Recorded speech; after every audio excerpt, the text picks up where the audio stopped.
আমরা আগুন লাগাই দেব আমরা শেষ না আমরা আগুন লাগাই দেব আপনারা দেখেন না শিক্ষা পাইতো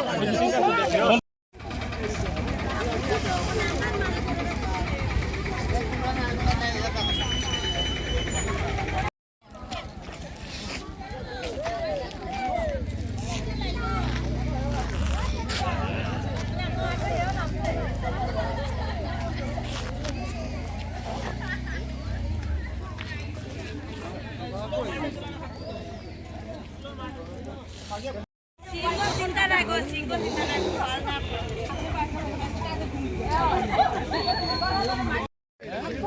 আমরা টাইম দিলাম কোনটা উঠে না ভাই এই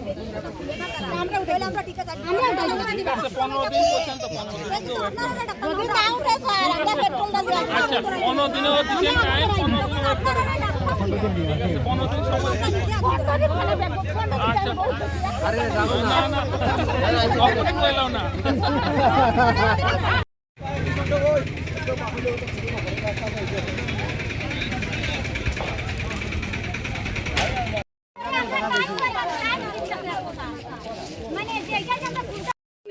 আমরা এখানে আমরা ফটা কথাটা বুঝেন প্রথম কথা হচ্ছে হ্যাঁ গভর্নমেন্টের তো লাইসেন্স পাইছে ঠিক আছে দ্বিতীয় কথা হচ্ছে আরেকজনের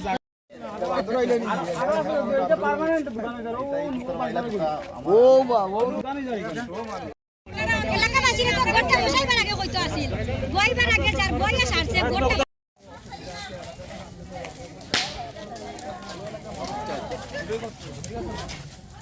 আমরা স্কুলে যাইতাম মানুষ তো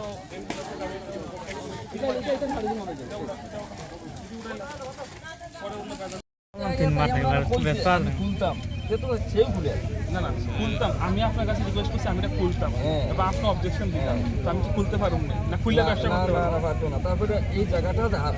তার জায়গাতে যে কর হয়েছে তার তো তারিখ নাম ফোন নাম্বারটা ওদের না অবজেকশন শুনেন এলাকার মানুষ একজন দুজন তো এলাকার মানুষ চলে না এলাকার মানুষ 100 জন 200 জন যতজন আছে তারা দিয়ে চলে এখন আমি মনে করি এখন আপনারা তো এখানে আসলেন এখন মান্না যে এখানে আনা হোক ঘর বাঞ্জানি দিয়া আমরা তারপরে ওই তিনটা অ্যাপ্লিকেশনই আমরা সারা কাজ দিব আমরা সই এরপরে যদি খুলে মানে আর কি আমরা সব মহিলা সহযোগিতা হইয়া এখানে মদের পাট্টা আমরা ভঙ্গ করার লাগিয়া এটা এরকম ব্যবস্থা করছি আর এখানে আর একটা আছে গোপালনাথের বাড়ি মদের ব্যবসা করে এটা আমরা বন্ধ করার লাগিয়া আমরা বাড়ি করে থাকতে পারি না এই দুইটার লাগিয়া আর কি আমরা একটু অবজেকশন করছি এই দুইটা আপনারা একটু মানে সবাই একটু করতে লাগে ঊর্ধ্বতন কর্তৃপক্ষ কেউ আইছিল থানার লোক আইছিল নি কেনে না এখনো আইছে না কেউ আমরা সাইটা বন্ধ এবারে স্কুলের সামনে একটা ডাস্টবিনও আছে এখানে মানে ফুলাবান যায় না স্কুলে তারাও তো একটা সমস্যা আছে দুর্গন্ধ এলাকার অনেক দুর্গন্ধ আমরা এখানে আমরা এই এলাকাটা আমরা পাড়াটা খুব শান্তিপূর্ণ কিন্তু এর মাঝে দেখা যাইতেছে এখানে একটা গড় তৈরি করা হয়েছে মদের কাউন্টার মদের খোলা হইব দোকান এখানে আমরা কি মদ বাংলা মদ না ইংলিশ মদ এটা মদের পাট্টা খোলা হইব তখন আমরা এই গ্রামের মহিলারা বা পাড়ার মহিলারা আমরা এটা মানিয়ে নিতে পারতেছি না কারণ আমরা এখানে অশান্তি হইব আমরা শান্তিপূর্ণ এলাকা আমরা এটা চাই না এর বিরুদ্ধে আমরা প্রতিবাদ করি কোটাতে রাস্তা অবরোধ করছেন আমরা তো 9টা থেকে আইসে না থানাটা কেউ আইসে না কেউ আইসে না যতক্ষণ এটা উপর থেকে আইতো না ততক্ষণ আমরা অবরোধ করে থাকবো একটা ঘর তৈরি হয়েছে যে ঘরটাতে বলা হয়েছে যে এখানে একটা নাকি দেশীয় মদের দোকানগুলো হবে তো এটা জানার পরেই এলাকাবাসী বিক্ষুব্ধ হয়ে যায় যে এত জনবসতিপূর্ণ এলাকার মধ্যে যেখানে 100 মিটারের মধ্যে একটা সিনিয়র বেসিক স্কুল আছে 100 মিটারের মধ্যে একটা হাইওয়ে আছে, পাশাপাশি এখানে 2টা দেবস্থান আছে। এই সকল জনবসতিপূর্ণ এলাকার মধ্যবর্তী স্থানে একটা দেশীয় মদের দোকান নাকি খোলা হবে এবং এই উপলক্ষে একটা টিনের ঘরও সেখানে তৈরি করা হয়েছে।